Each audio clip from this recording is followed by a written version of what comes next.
I retired at 62, thinking I had finally made it.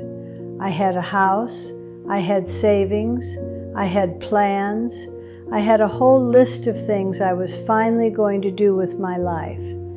That was 11 years ago. Last Tuesday, I stood in a grocery store and put a loaf of bread back on the shelf because I couldn't justify the $3.49. I am 73 years old. I worked for 41 years, and I am rationing bread. Nobody told me this could happen. Or maybe they did and I just wasn't listening. Either way, I'm telling you now, not to scare you, but because what I did, millions of people are doing right now. Maybe you are. And most of them won't know they made a mistake until it's far too late to fix it. So sit down. This is going to be uncomfortable, but you need to hear it. My name is Gerald. I spent 41 years as an electrical engineer. I was good at my job. I was responsible. I paid my mortgage on time, raised 2 daughters, put money into my 401k every single month since I was 24 years old. By every measure that society uses to evaluate a man's financial life, I did everything right, and I am still running out of money. That's the thing nobody wants to say out loud, because it breaks the story we all tell ourselves. The story that goes, work hard, save consistently, retire comfortably. It's a lie. Not because the advice is wrong, but because the advice is dangerously incomplete. And the parts they left out, those are the parts that will destroy you. Let me take you back to April 3rd, 2013, a Wednesday. I remember because it was raining, and I drove to the HR office with my resignation letter already signed. I had $847,000 in my retirement account. I had a pension that would pay me $2,200 a month. I had Social Security coming at 62. My house was paid off. My wife Carol and I had a plan. Travel, spend time with the grandkids, finally take that trip to Portugal we'd been talking about for 20 years. I shook my boss's hand. He said, "Gerald, you've earned this." I drove home in the rain and I thought, I finally did it. I beat the system. I got out early. I won. I did not win. What I didn't know, sitting in that car in April 2013, was that I had made 3 decisions that would quietly, slowly, systematically dismantle everything I built.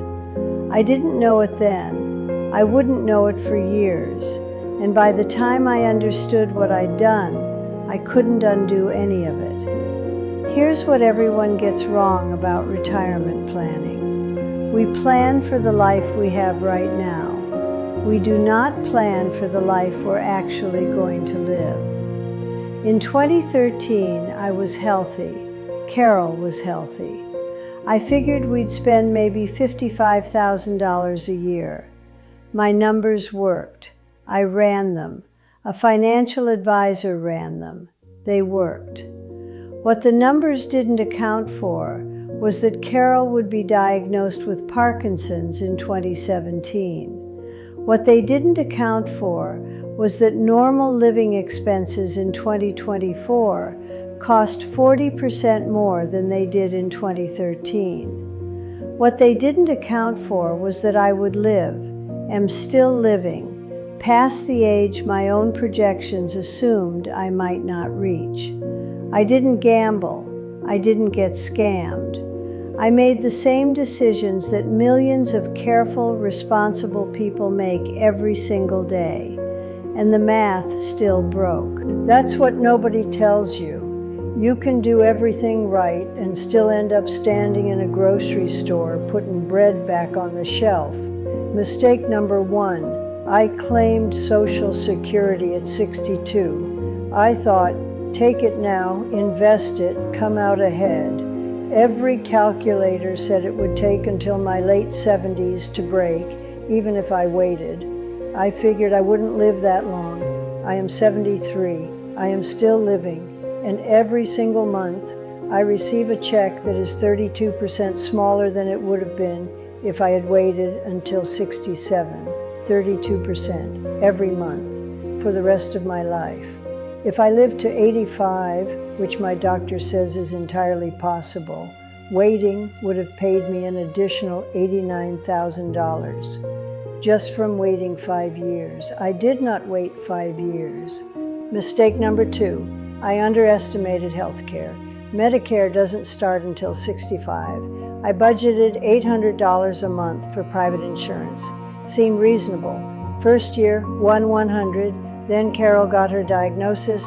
Then it was $1,900. Then medications, specialists, a home aide twice a week. We spent in 4 years before Medicare over $190,000 on health care out of a nest egg I thought would last 30 years. Carol passed in 2021.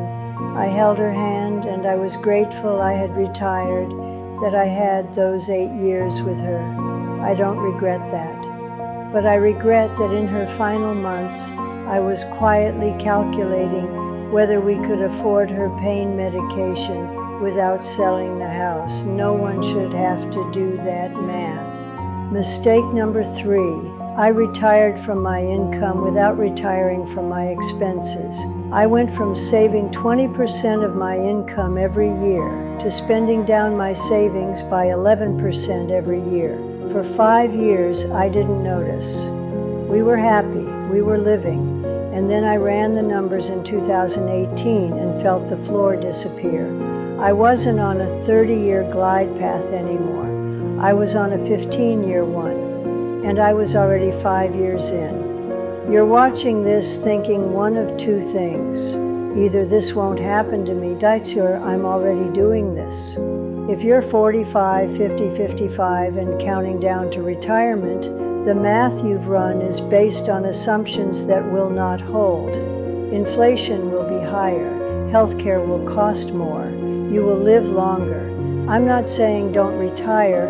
I'm saying wait longer than you want to. Plan for 35 years, not 25. Because if you're wrong and you live, you will pay for that mistake every single day.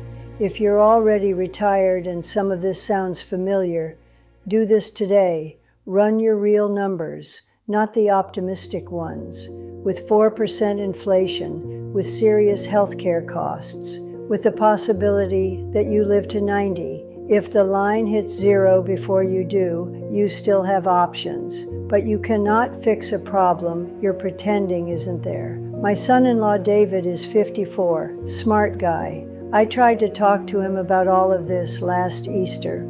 He nodded politely and said, "We've got a financial advisor," and he says we're on track. That's exactly what I said in 2012. Maybe you're David right now, nodding along, thinking this is someone else's story, someone who made mistakes you're too smart to make. I thought the same thing. I was a smarter man than I am now, because now I know what I don't know. Here's the truth I wish someone had told me at 45. Retirement is not the finish line. It's the beginning of the most financially dangerous period of your life. When you're working, bad years are recoverable. When you're retired, 2 or 3 bad years at the start can permanently destroy a plan that looked perfect on paper. Almost nobody explains this until it's already happened to you. So here's what I'm asking you to do. 3 things today. 1. Go to SSA.gov and look at your projected benefits at 62, 67, and 70. Calculate your break-even age. If you're likely to live past it, waiting is almost certainly worth it. 2. Take whatever you've budgeted for healthcare and double it. Then ask, what if one of us needs in-home care for 2 years? That costs $54,000 a year on average. Does your plan survive it? 3. Extend your retirement plan to age 90, then 95. Does the money last? I probably won't live that long is not a plan. I'm living proof that probability and reality are different things. Last month I had dinner with my daughter.